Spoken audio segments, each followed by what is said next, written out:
Aqui no Fintech Talks Podcast a gente sempre fala sobre crédito. E dessa vez a gente vai abordar mais uma faceta do crédito, o Embedded Lending, ou seja, aquele crédito que é embutido dentro das operações que a gente tem dentro das empresas.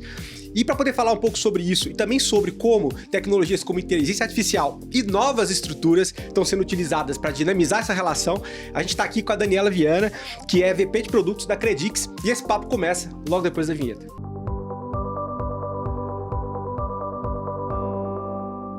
Olá, sejam bem-vindos ao Fintech Talks Podcast. Eu sou Bruno Diniz, host aqui do canal. A gente sempre falando sobre inovação financeira, fintechs e afins. Hoje, com uma fintech que tem uma história recente, mas uma história bem interessante para ser contada, sobretudo de novos planos, novos rumos para onde essa fintech está caminhando. E para poder falar disso, eu tô aqui com a Dani Viana. Dani, já apresentei um pouquinho você no começo. Muito obrigado aqui por fazer parte desse episódio.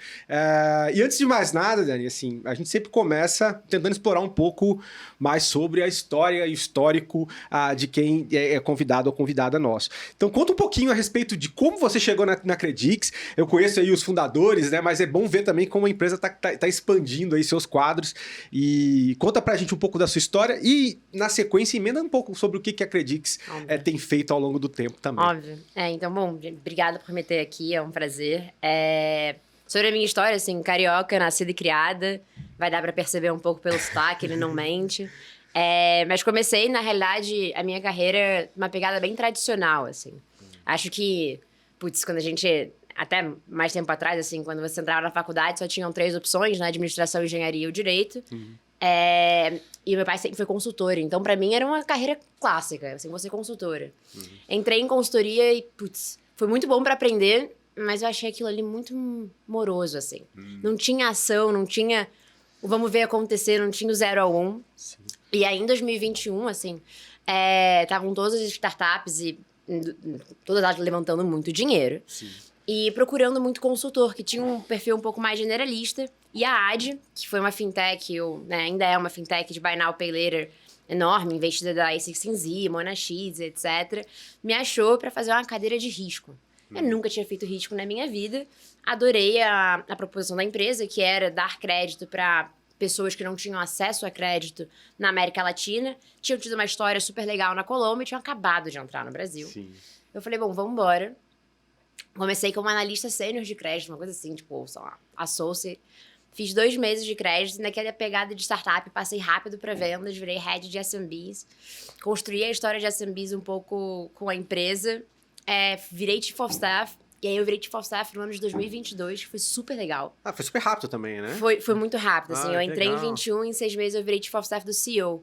Mas assim, mais do que os benefícios de ter subido rápido, 2022 foi um ano muito louco, né? Sim. Porque eu entrei como Chief of Staff, a gente tinha acabado de levantar a nossa série C na época, JC tinha entrado, tava super boa, a gente tinha uma projeção de quase dobrar o headcount até o final do ano.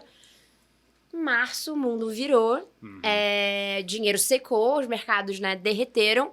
E aí eu vi tudo pelo background de mudar a estratégia de uma empresa, de que era crescimento, não importa, né, lucratividade, para um momento que era não corta, headcount corta, pensa só em lucratividade, como é que a gente chega, né, numa margem positiva, muda a estratégia, Pix, licença. O growth já ficando, obviamente, é sempre importante para uma estratégia de startup, mas colocando em primeiro lugar, break-even. Exato. E eu tava vendo aquilo do lado do CEO, porque eu participava de tudo, participava dos boards, eu via o que estava acontecendo, e eu vi a gente, né, mudar uma estratégia de vamos ser muito mais intencional sobre onde a gente está investindo dinheiro. O CEO veio para o Brasil, e ele começou a me treinar na segunda metade de 2022 e eu virei o braço direito dele na operação do Brasil. E aí, no final do ano, quando eles decidiram separar Brasil e Colômbia, porque Colômbia, para quem não conhece a AD, eles são enormes lá, assim. É só uma das maiores, ou a maior fintech da Colômbia. Então, era uma empresa que já tinha uma puxada de mercado diferente. As pessoas já ligavam para eles falando, eu preciso de AD porque o meu cliente está pedindo. Já era um estágio diferente. E o Brasil ainda estava muito mais iniciante, assim. Então, eles decidiram mudar, né, separar as operações, especializar os times. E o Santiago, que é o CEO, e era, né, eu era Chief of Staff dele na época, me chamou para ser co-head do Brasil. E aí, em 2023, eu assumi o Brasil junto com a CPO da AD. Aí foi super legal, assim, a gente teve algumas metas legais, acho que mais ainda o foco em lucratividade. Em 3 meses a gente conseguiu virar a chave de né, a margem de topo, vamos dizer assim, do nosso P&L ter virado positiva. Só que foi o que você falou, lucratividade, não tem como você crescer no mesmo ritmo. Naquele momento, o mercado ainda estava meio incerto de para onde ia ponderar. Os múltiplos acho difícil voltarem aos patamares anteriores. Sim. E aí, no final, né, do primeiro semestre de 2023, a AD decidiu fechar no Brasil, com o intuito de conseguir focar numa operação que já era muito mais sustentável, já tinha um path, né, para lucratividade ali de margem líquida mesmo, bem forte até o final do ano, no máximo 12 meses. E aí, nessa virada, eu ajudei a fechar a operação do Brasil, saí e comecei a olhar. Sim. E aí, eu lembro a mensagem que o Thomas me mandou, assim, ele, putz, vi que você tá procurando coisas novas, etc. O Thomas da Credix. O Thomas da Credix. Sim. Nunca tinha ouvido falar, não sabia. Porque, assim, na época, e eu falo agora um pouquinho da Credix, né? A Credix, ela nasceu em 2020, 2021, com fundadores belgas que trabalhavam na Intellect. A Intellect, ela é uma consultoria de serviços financeiros. E, basicamente, o que eles constroem é tecnologia de blockchain, smart contracts, tokenização para grandes instituições financeiras na Europa e nos Estados Unidos, principalmente, mas também atuam na Ásia, enfim, bem grande, assim. E os dois founders trabalhavam lá e fizeram vários projetos de tokenização e de blockchain ao longo, né, dessa experiência, por assim dizer. E aí eles notaram que em 2020 e 2021 você tinha um cenário de mundo muito específico. Sim. Então, você tinha taxas de juros muito baixas nos Estados Unidos, com um apetite para risco muito alto. E era um momento que na América Latina estava tendo um boom de fintech. E apesar de equity, né, ser sempre, naquela época, tá bastante bem servido, você fazer crédito com equity é quase loucura. Sim. Porque o custo do dinheiro é muito alto. Então tava todo mundo procurando um parceiro de dívida que fosse ter um custo de capital menor, mas os bancos aqui não tinham apetite para fintech. Você tem muita pouca asset manager que só faz dívida no Brasil. Falaram, é isso. Existe um pool de capital sobrando, né, no norte, uma necessidade muito forte de capital no sul. Vamos construir blockchain para ligar essas duas pontas. Sim. E assim fizeram, assim, construíram uma plataforma de blockchain que conseguia trazer o dinheiro em USDC, fazer toda a parte de hedge de câmbio, trazia o dinheiro, eles fizeram o deployment, né, investiram $50 milhões, quase 300 milhões de reais em 12 facilities de dívida, Brasil, México e Colômbia. Sim. E eles entenderam, acho que, obviamente, quando você vai fazer o investimento em dívida, putz, tem muita análise, você pega todos os dados, tá olhando aquele asset, você faz o monitoramento daquela carteira. E começou a ficar muito claro, né, conforme o mundo foi mudando. Estados Unidos aumentou a taxa de juros, né, acho que o momento não era tão mais propício, o solo não era mais tão fértil. Putz, a oportunidade ficou clara. Agora, ao invés de intermediar, o grande valor de tecnologia vai ser em originar crédito. E com base nessa história de 2021, 2022 e 2023, eles viraram, putz, qual que é aqui o maior espaço de crédito que eu posso atuar, né? Onde é que tá a maior dor do Brasil? Putz, mercado B2B ficou muito claro, né? Eu acho que, falando um pouco da tese, assim, e eu vim de Buy Now, Pay Later B2C, né? Sim. Então, quando o Thomas começou a conversar comigo, muito do que a gente falou, a gente passou 6 meses conversando sobre tese, etc. Porque era... Mas ele já tinha na cabeça dele que ele queria... um Buy Now, Pay Later B2B. Ah, entendi. Legal. Mas ele tava tentando entender qual que era, né? Porque tem várias formas de você fazer isso. Claro. Você podia fazer via só antecipação de recebível, você podia fazer uma factoring digital. Tem várias entradas nesse mercado. Mas como você faz o que a gente chama de go-to-market, qual que é de fato a necessidade, onde é que a gente vai ver mais valor e melhores margens, ainda era uma pergunta. Sim. Então a gente conversou muito sobre o modelo de Buy Now, Pay Later. E o modelo de Buy Now, Pay Later B2C, ele diverge muito do B2B por conta das características do mercado B2B. Então, putz, assim, o mercado B2B hoje é 3 vezes maior do que o mercado B2C. Tá? Ele é avaliado em mais de 3 trilhões de reais ao ano. Só que grande parte desse mercado, grande parte, eu digo 80% desse mercado, é feito em cima de crédito. Sim. Porque até esse microfone, esse copo chegar na nossa mesa, quantas pessoas da cadeia produtiva não tiveram que pegar crédito porque o dinheiro final não tinha chegado ainda? Então, é um processo onde crédito é o maior instrumento para você gerar economia e crescer as empresas. Só que o que acontece? Durante muito tempo, ou melhor, até hoje, esse mercado é 99% offline. Sim.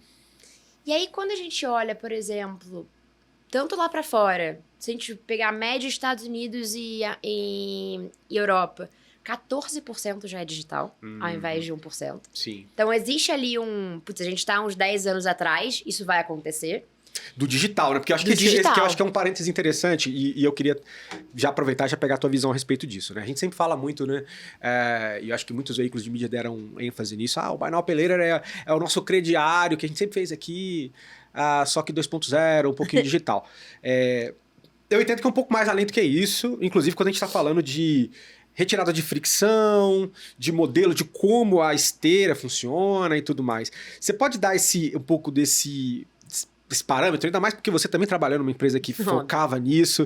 E assim, é algo que é comum pro brasileiro você comprar, você parcelar, comprar prazo. Mas a gente tem camadas diferentes disso que foram trazidas por esses movimentos recentes de inovação, que a AD fez parte, a Acredit que está fazendo. Então, conta um pouquinho dessa sua visão de quem está na cadeira de que viu isso por dentro. Assim. Eu acho que... E eu vou explicar um pouco do Buy Now Pay Later, tanto B2C quanto B2B. Legal. Tá. No mundo B2C, eu realmente acho que o Buy Now Pay Later, ele perde um pouco de atratividade comparado ao crescimento exponencial que ele teve na Austrália com Afterpay, Europa com Klarna, Estados Unidos com Affirm. Mas a realidade é que no Brasil, de fato, não é o crediário. De fato, no Brasil, o processo de parcelamento, ele tá muito mais avançado do que em outras regiões, né? Acho que... Parcelamento em 12 vezes sem juros no cartão. Eu não sei outro país que consegue que faz tanto quanto o Brasil. E aí, quando você vê a entrada de banco digital, o Nubank tendo sido um grande player nesse modelo, a penetração de cartão de crédito no Brasil cresceu muito. Sim. Então, você conseguiu aumentar ali a cadeia, né, ou a amostra de pessoas que podiam parcelar. Sim. Quando você traz um Buy Now Pay Later, basicamente o que você está falando é... Putz, hoje todas as transações, elas são, no mercado B2C, elas são lideradas por Visa e Master.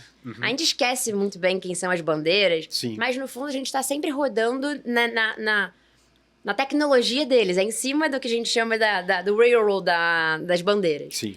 O que o Buy Now Pay Later tentou trazer para o Brasil e para outras regiões é quebrar um pouco desse monopólio e criar outros tipos de relação, onde tendo clareza de quem é a pessoa que está comprando e qual é a empresa que está vendendo, porque ela conecta as duas pontas, né? O que a gente chama de loop fechado, você tem muito mais informação sobre aquela compra. Sim.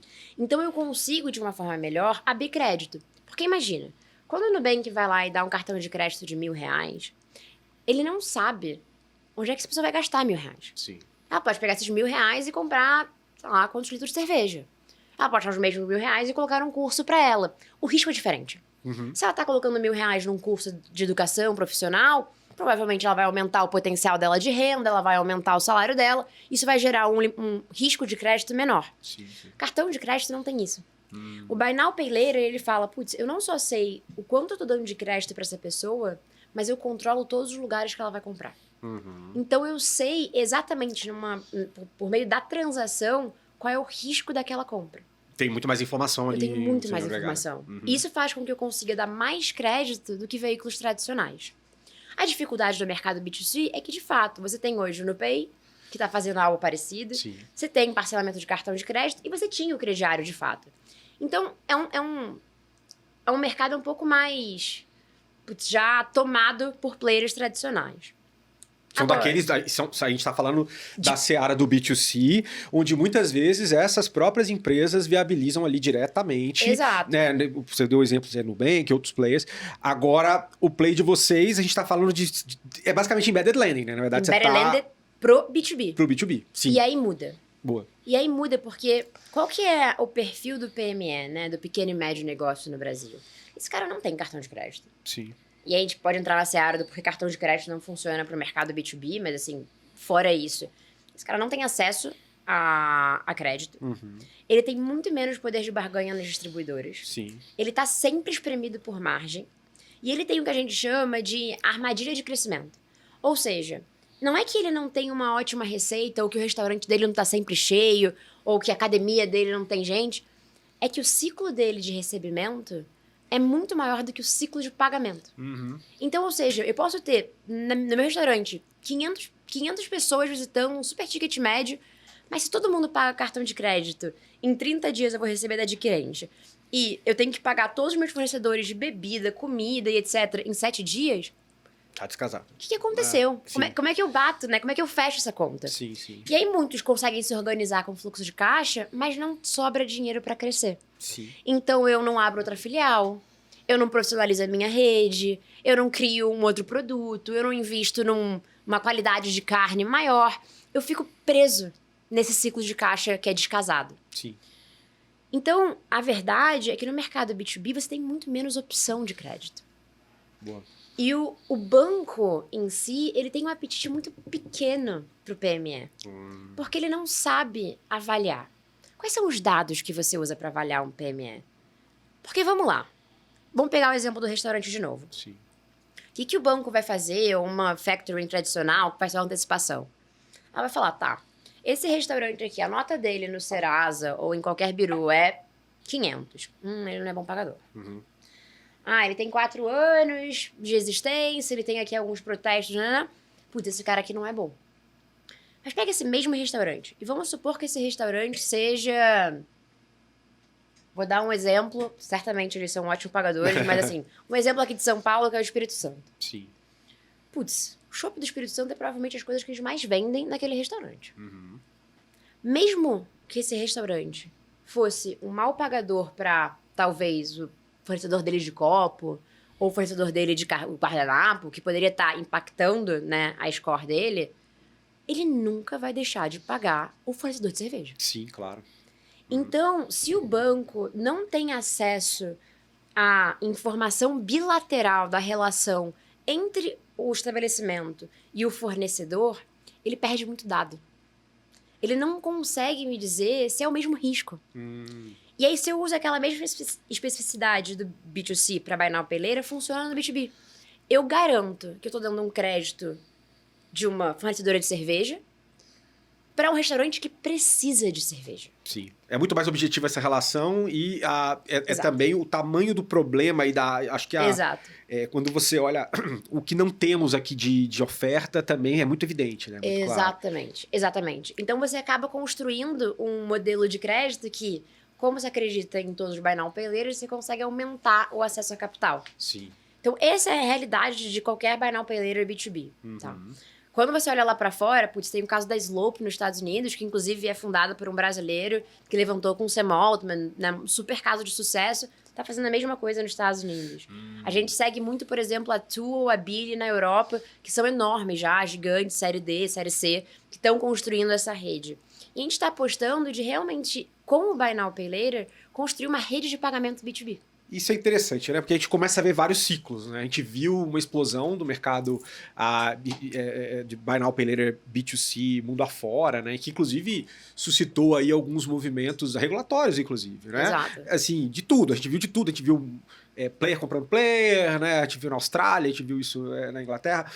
Mas a gente tem, inclusive, regulamentações. A gente teve regulamentação na Inglaterra em relação chegou num limite onde as pessoas que não estavam acostumadas a isso, né, começavam, assim, parcelar a pizza congelada que eles iam comprar, né? E virou uma loucura, assim.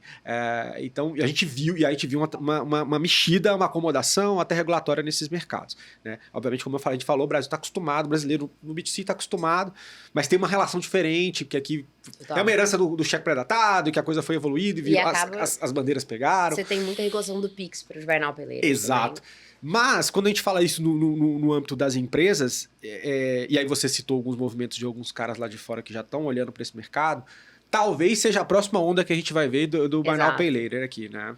Eu acho que no Brasil tem mais um ponto, assim. Em 2023, teve vamos dizer, uma nova iteração da lei das duplicatas digitais. Ah, sim. Então, essa é uma outra um grande outro ponto que potencializa o nosso crescimento no mercado nacional. Quando você precisa, né, quando existe uma jornada para digitalizar a duplicata, basicamente o que ele está falando é o seguinte: eu vou pegar a nota fiscal, que é um pedaço de papel, e eu vou transformar isso num ativo digital transparente, que eu sei quem é o devedor, eu sei quem é o vendedor, eu sei em que momento foi feito, eu sei em quantas parcelas foi feito. Eu consigo digitalizar aquilo para criar transparência, segurança de fraude, várias inovações que são um ótimo instrumento pra gente. Então, como é que a gente funciona? Por isso que eu te falei, né? A regulação hoje para um mercado B2B de Buy Now, Pay Later, ela é diferente. Porque hoje eu não preciso emitir uma CCB para dar crédito. Legal. O que eu faço é como se eu estivesse comprando uma duplicata. Então, imagina, a Ambev vende para o restaurante. Essa venda tem uma duplicata. Ela vende para o restaurante em 14 dias para pagamento. Eu pego essa duplicata, a Ambev vende o direito dela para mim. Então, eu uso ela. Eu bato essa duplicata na CERC, que é na registradora oficial, tem várias. Eu troco a titularidade dessa nota da Ambev para a Credix. Então, eu passo a ser o titular que tem o direito de receber por aquela nota. E eu posso cobrar do comprador depois. Sim. E aí eu pago, obviamente, o fornecedor em D+1, que é como se eu estivesse comprando, né, essa nota, ela tá em D0. E eu vou cobrar esse comprador em 14, 30, 45, 60 dias, qual que for o prazo. E por isso eu posso usar um asset que não é uma CCB. Então eu preciso de licença. E eu tô me apoiando, né, nessa trend, nessa tendência das duplicatas digitais, que vão fazer com que todas as notas fiscais tenham que ser digitalizadas. Sim. Sim. E aí você aproveita uma abertura regulatória para desenvolvimento de produtos inovadores e em cima disso, né? Exatamente. E aí, Dani, assim, legal. Acho que deu para passar uma ideia legal de como a Credix chegou ao mercado e essas transformações. Esse produto tem um nome também novo, né? CredPay. CredPay, né? E a CredPay hoje, o que você consegue entender em termos de diferencial desse produto? Porque até pelo que a gente já tinha conversado até no off aqui, vocês também utilizam um motor de crédito contextual, analisando. Então, imagino que deve ter algum componente de inteligência artificial também. Como vocês estão conseguindo se colocar e trazer componentes, além de você citou exemplos de espaços regulatórios que vocês estão aproveitando, mas como vocês estão conseguindo compor esse produto para que se diferencie de tudo que a gente tem visto hoje no mercado ou do que já é ofertado, de uma forma geral. De mais, talvez com menos sofisticação, mas que tem funcionado, né? Mas eu costumo falar que a gente não está inventando um produto novo, nem tentando achar um mercado novo. A gente está tornando a experiência de dar crédito entre empresas 100 vezes melhor. Esse é o meu, vamos dizer, meu objetivo, meu OKR como VP de produto, é como eu torno a experiência de compra em crédito no mercado B2B melhor. E tem 3 grandes áreas que a gente se apoiou para construir os nossos diferenciais. A primeira é muito numa parte focada em integração. Você começou falando um pouco sobre embedded lending, né? Sim. De crédito embarcado. Por que isso é importante? Quando a gente olha para as opções no mercado, a maior parte delas são banco, factoring, que são opções onde ele vende, depois ele pega todos aqueles recebíveis, ele bate lá no banco e ele pega o dinheiro à vista se ele quiser, a uma taxa descontada. Factoring é a mesma coisa. Ele não está embedado no RP. Sim, legal. Ele está muito menos embedado ainda no mundo digital. E aí, parênteses. Nas esteiras que ele já tem estabelecidas. Exato. Tudo, né? Imagina... Vamos guardar esse pensamento e vamos falar sobre a digitalização do mercado B2B na sequência. Então, uma parte muito importante do nosso produto é ser 100% integrável da melhor forma possível. Então, todo o nosso produto ele é feito em cima de APIs. São 5 APIs simples que a gente consegue integrar, seja com o e-commerce, com o marketplace, seja com o sistema de RP interno das empresas. Normalmente demora até... Se for, por exemplo, uma VTEX que a gente é nativamente integrado, pode demorar um dia. Legal. Se for um sistema, o máximo que a gente viu hoje foram 2 semanas de integração das APIs. Legal. Então, super rápido. Sim. O que garante que o vendedor não tenha que apertar outro botão. Ou que ele tenha que sair da tela que ele normalmente está acostumado a colocar a compra para fazer esse crédito. A gente tenta transformar esse processo com menos fricção possível. Sim. Porque eu não quero piorar a vida do vendedor. Eu quero dar uma solução de venda para ele. Legal. Então, integração é um grande ponto. O segundo é o nosso modelo de crédito. Então, eu expliquei um pouquinho da relação do fornecedor de cerveja versus o fornecedor de guardanapo de um bar. A gente usa isso. Então, quando eu pego todos os dados históricos transacionais de um fornecedor que eu estou para fechar, eu entendo, qual que é, por exemplo, o percentual de compra desse SMB nesse fornecedor. Então, eu tenho essa informação no mercado, eu puxo vários dados, eu comparo isso, eu monto um modelo que é machine learning, por óbvio, e AI, mas na intenção de construir data points, né, pontos de informação diferentes que me dão uma vantagem para dar crédito e uma aceitação e prazos maiores do que a média do mercado. E é o que a gente vê hoje, assim. Hoje a gente tem uma taxa de aprovação muito maior do que a média.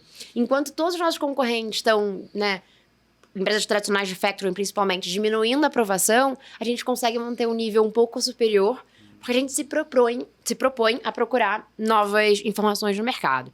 Esse é o segundo grande ponto de diferencial.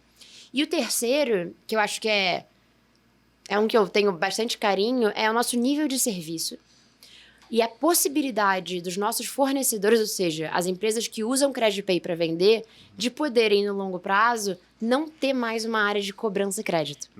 Então, como eu tenho uma inteligência que eu consigo absorver o portfólio dele, ele não precisa mais ter aquela pessoa que fica batendo no Serasa para ver a nota. Eu não preciso ter aquela pessoa que fica montando a política de crédito. Ele não precisa mais ter aquela pessoa que fica respondendo o time de vendas quando o time de vendas quer aumentar limite. E ele não precisa ter aquele time que às vezes são 3, 4, 10 pessoas fazendo ligação, mandando mensagem para cobrar o crédito. Legal. Eu internalizo isso. Então, basicamente, o que a gente gosta de falar é, com esses 3 diferenciais, eu viro para o fornecedor e falo, olha, o seu negócio é vender. Você é bom nisso. Vender, distribuir, logística, servir bem o seu cliente. A gente tem clientes que têm 50 anos de história. Sim. Né? Assim, eles têm muito mais apego e relacionamento com o cliente. Você não tem tempo ou não deveria focar em ser uma empresa de crédito. Exato. Da mesma forma que se eu tentar vender cerveja, eu não vou ser a melhor no mercado, muito provavelmente você tem a dificuldade de ser a melhor empresa de crédito internalizando isso. Então, mantém dentro da sua estrutura o seu core business, né? Aquela coisa que você realmente vive para. E me entrega tudo que for crédito. E dá uma enxugada. E assim, no final das contas, ela é aquela coisa de onde você consegue potencializar seu foco, jogar sua energia. Se lucro é receita menos despesa, eu ajudo a aumentar a receita, dando mais crédito. Legal. E eu ajudo a diminuir a despesa, segurando o risco, porque o risco de inadimplência e de fraude é meu. Eu assumo isso, dado que eu sou expert nesse mercado. E redução de custo operacional. Então, de uma forma ou de outra, na equação lucro, eu ajudo as duas pontas e eu aumento muito mais o pote dele. Muito legal. Dani, 2 pontos. Acho que é muito legal entender essa transformação e eu acho que o local que vocês estão tentando ocupar, que é uma tendência nova, o mercado está achando esse espaço e vocês estão... Interessante ver como vocês estão olhando para isso. Mas vamos pensar umas coisas. Desde quando... porque vocês tiveram todo esse pensamento para essa virada de chave. Imagino que talvez vocês já estão rodando há um tempinho. Então, assim, desde quando está rodando isso e...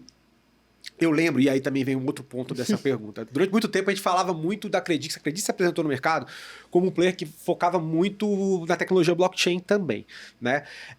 Como que fica essa relação agora nesse novo momento, né? Assim, imagino que vocês estão olhando muito mais a resolução desse problema, incorporando tecnologias e espaços regulatórios que estão se apresentando para vocês. Mas 2 coisas.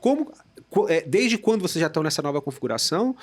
E onde entrariam elementos como tecnologias que a empresa dominava, como você falou até da história de início, né? Que tem a ver com smart contracts, com blockchain e tudo mais. Boa. A gente começou... A primeira linha de código da CreditPay foi escrita em janeiro. Tá? A primeira transação no final de janeiro, começo de fevereiro. E a gente está projetando 300 milhões de GMV, né? De venda anualizados até o final do ano. Está sendo um crescimento bastante legal, assim. Acho que uma palavra que a gente usa muito internamente é momentum. Sim. Assim, a gente está vendo momentum de mercado, a gente está vendo momentum de time. Agora, respondendo a pergunta sobre blockchain, né? Eu vejo 2 componentes do nosso histórico e que vai, né, ser uma grande vantagem para o nosso futuro.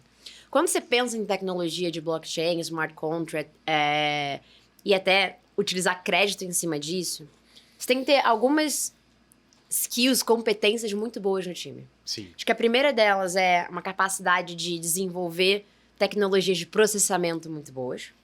E você tem que ter um time muito bom de dados. Exato. Porque você precisa conseguir não só entender, né, como toda essa tecnologia de blockchain funciona e como é que é um asset on-chain, que dado você guarda naquele smart contract, etc. Mas como você lê esse dado para construir facilities de dívida.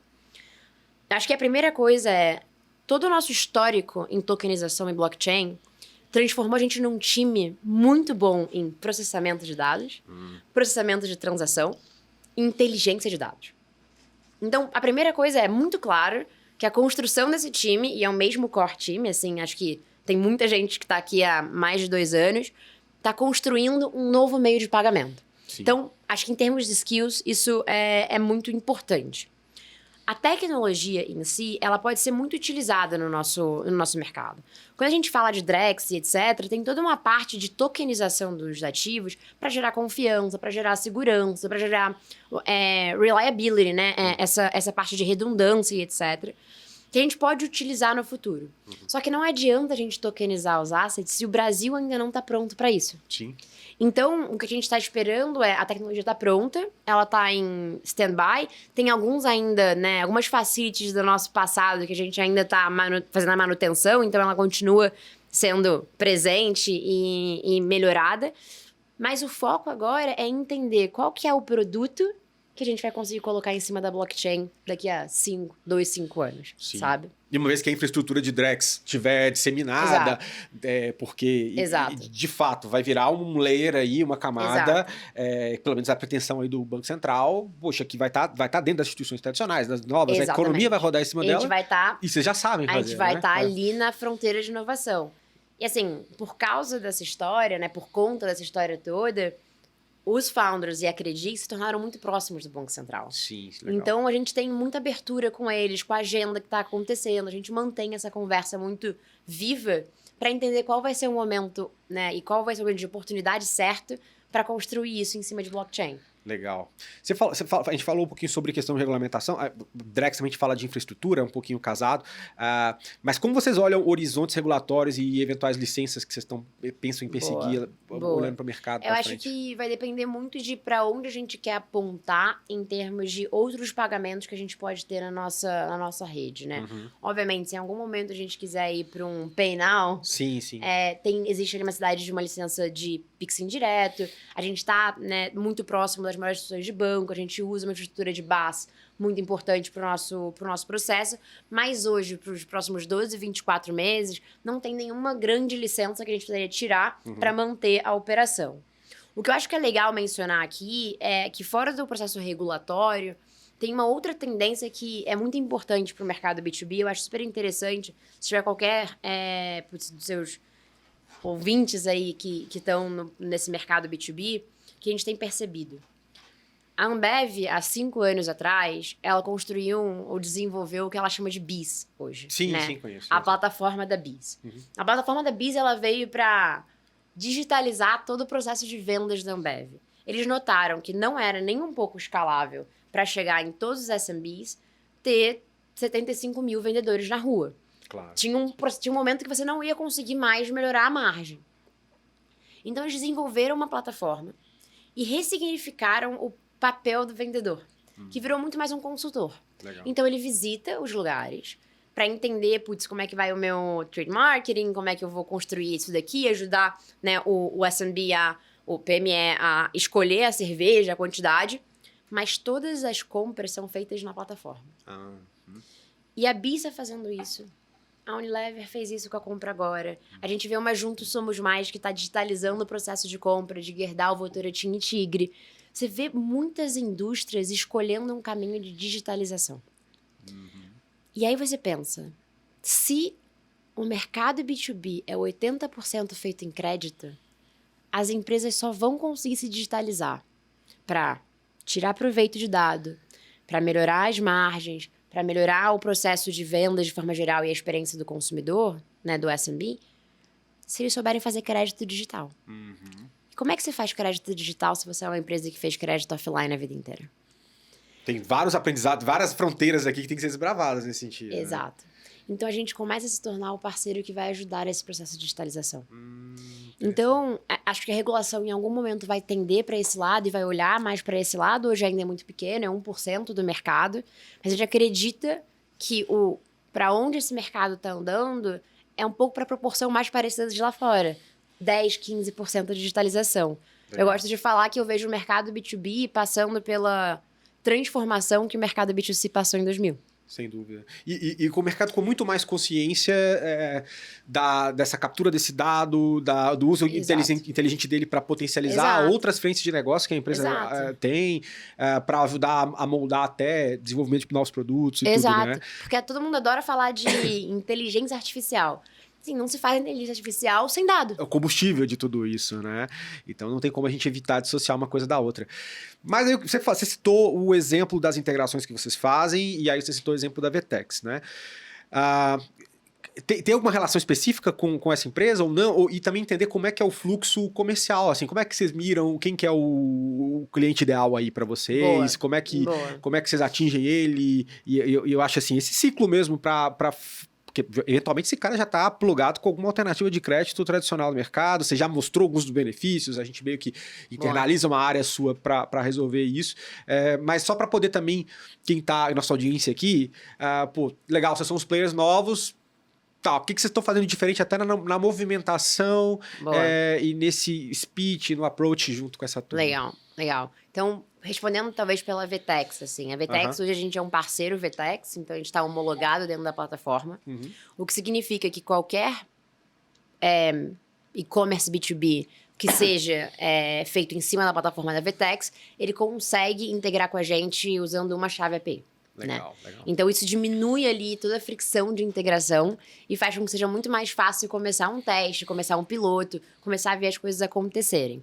A Vtex foi a nossa grande aposta de player que vai, como fez, né, no mercado B2C, liderar esse momento de digitalização do mercado B2B. E por isso que a gente escolheu eles como o primeiro grande CMS a ser integrado nativamente com a nossa solução. Sim.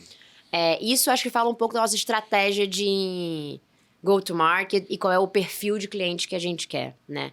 Acho que hoje a gente está muito focado em empresas que já têm um volume de vendas considerável, um pouco mais considerável. A gente fala hoje um pouco de 120 no mínimo, milhões de faturamento anual.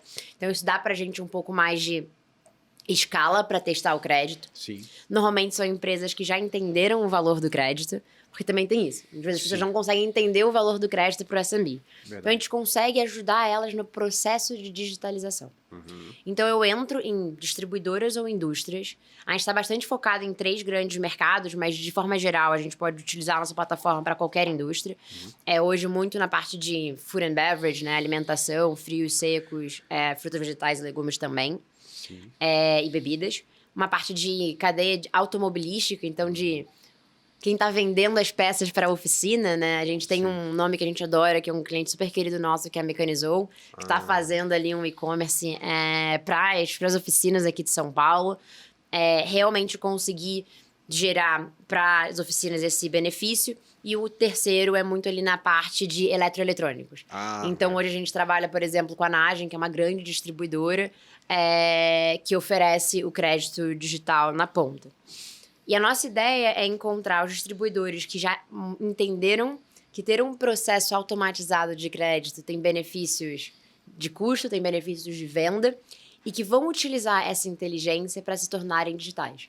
Então, ou são empresas que já têm um e-commerce, um marketplace, ou são empresas que chegam para a gente e falam, putz, eu preciso começar a entender que mundo é esse.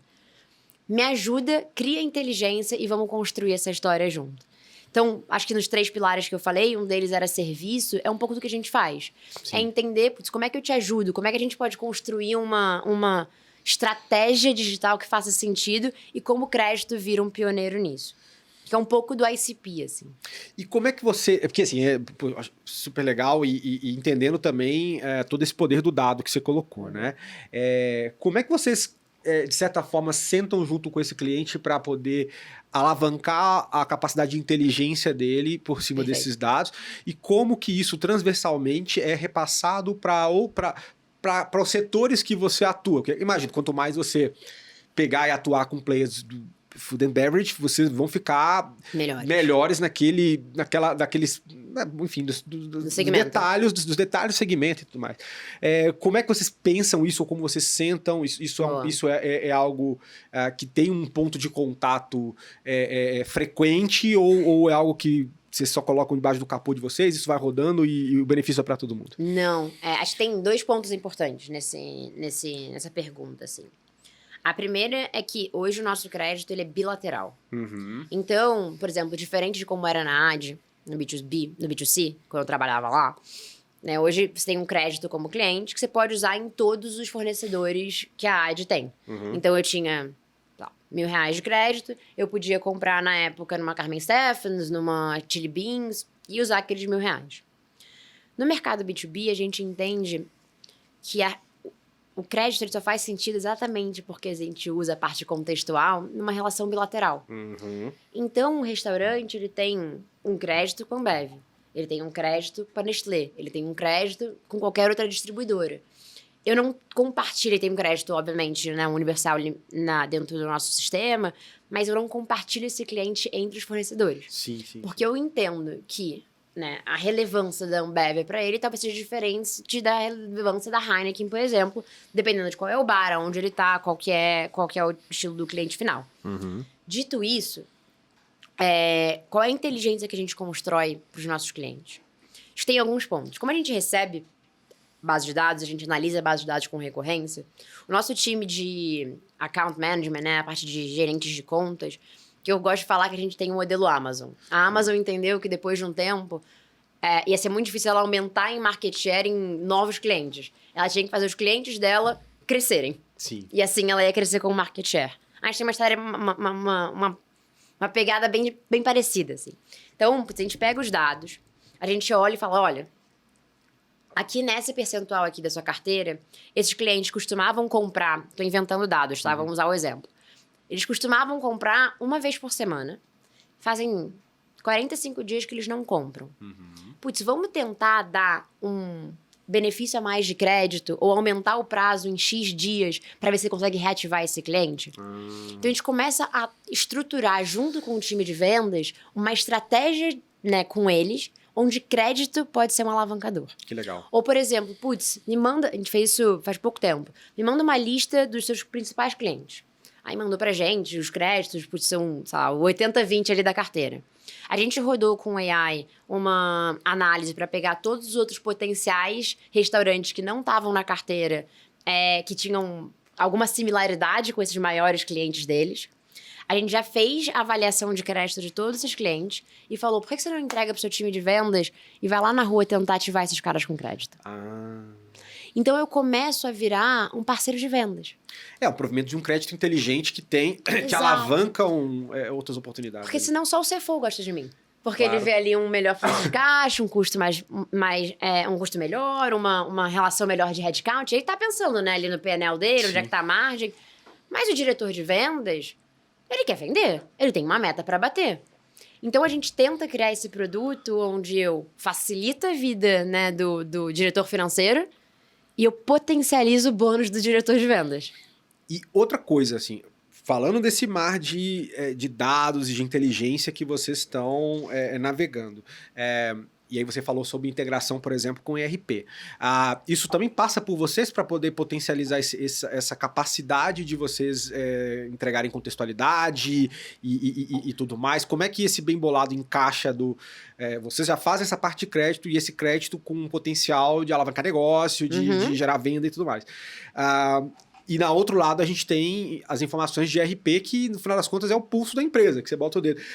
Eu sempre falo, já falei muitas vezes aqui, a gente tem um campo do mundo do Open Finance que a gente tem todos os dados abertos que enfim, entre instituições financeiras. Mas tem todo um mar de dados, inclusive não estruturados, e que passam pelo ERP, que cada vez quando você vai dando camada e juntando isso, fica poderosíssimo, né? Exato. Vocês também, de certa forma, essa inteligência do que passa, e que muitas vezes passa desapercebido no dia a dia dessa empresa, do dado do ERP, isso de alguma forma se conecta com vocês? A gente consegue conectar via API, então eu consigo puxar esses dados. Sim. Acho que o processo começa sempre com eles mandando uma base de histórico transacional pra gente conseguir fazer a primeiro modelo de crédito daquela empresa, né? Legal. Então a gente usa nossa inteligência, nossos dados já existentes, enfim, todo o nosso machine learning, passa de dados transacionais. E a gente tem que ficar atualizando esses dados. Então, a gente organiza junto com os clientes, obviamente, cada um dentro da sua política, de puxar esses dados recorrentemente via API, via webhook, etc., para continuar alimentando o modelo de crédito. Então, a gente garante que a cada dia, praticamente, tem uma nova série de clientes que eu estou analisando e oferecendo crédito para eles. E isso traz um pouco mais de inteligência. Claro. E quanto mais eu vou conseguindo gerar... Porque, não é toda empresa que abre o dado. E eu entendo, assim. Se eu fosse dona de uma distribuidora... E aí chega um player e fala, me dá seus dados e deixa eu te fazer um modelo de crédito. Eu falo, peraí, né? Como assim? Sim. Né? A gente nem começou a namorar, já estamos casando. Então, existe um processo onde você tem que mostrar valor para o cliente. Então, é por isso que essa pegada de ser consultivo, de ajudar a entender qual é a estratégia de venda. Qual que é a sua maior dor? Putz, minha maior dor é churn, minha maior dor é novo cliente, a minha maior dor é que eu não consigo aumentar o meu ticket médio. A gente entende a dor, usa a inteligência para isso, e uma vez que eu mostro o valor para ele, aí ele quer me dar o Open Banking, ele quer que eu veja outros dados, ele começa a me entender como um parceiro. Muito legal. E você saiu da vida de consultora e tá voltando agora de uma forma mais escalável, né? No final, tudo se encaixa e o mundo dá certo. Acho que sim, assim, Que legal. Eu costumo falar que, no fim do dia, startup, montar produto é se preocupar com a dor do que tá na sua frente, assim.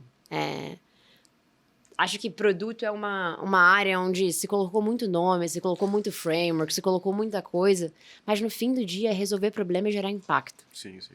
E se tem qualquer consultor hoje que tá frustrado em não gerar impacto, cara, vai pra startup. Porque se você tá gerando impacto, você tá fazendo um bom trabalho. Incrível. E dá uma outra forma de pensar, inclusive, em como fazer isso de forma mais escalável, atingindo mais gente e com um processo que vai se retroalimentando e ficando mais robusto, né? É isso, assim. Acho que, não tem nada mais legal do que você ver uma linha de código se transformando em algo que as pessoas usam. Do que você desenhar um fluxo e pensar como o cliente vai usar e como pode ajudar e aquilo ali, né, realmente gerar valor para o mercado. Sim, em momento algum, acho que nem eu, nem ninguém da Credix tem a pretensão de falar que esse desafio é fácil de resolver, tá? Acho que todo mundo conhece situação de startups de todo mundo, é sempre muito difícil você criar alguma coisa inovadora. Sim. Mas a realidade é que é um problema muito grande para ninguém resolver, assim. Claro. E hoje a gente tem instrumental para fazer com que isso seja resolvido de uma forma com excelência e de uma forma cada vez mais lean, quando você pensa em como isso é encaixado na realidade, no contexto da empresa. Você precisa de gente boa, assim. A gente tem um time super enxuto, são menos de 25 pessoas. Legal. E a gente está construindo um produto super interessante, assim. Você não precisa ter 30 mil pessoas para mudar o mercado, você precisa ter poucas pessoas que são muito inconformadas com o status quo. E isso vai te ajudar a construir o sonho que você quiser. Legal. Falando um pouco de futuro, né? Visão de vocês para esse mercado para os próximos anos aqui no Brasil. Assim, eu entendo que é uma tese que está globalmente sendo explorada aos poucos, mas com velocidade, como a gente vê uma vertente surgindo, logo surgem vários players, a gente tem aquelas consolidações, a gente tem vários movimentos acontecendo.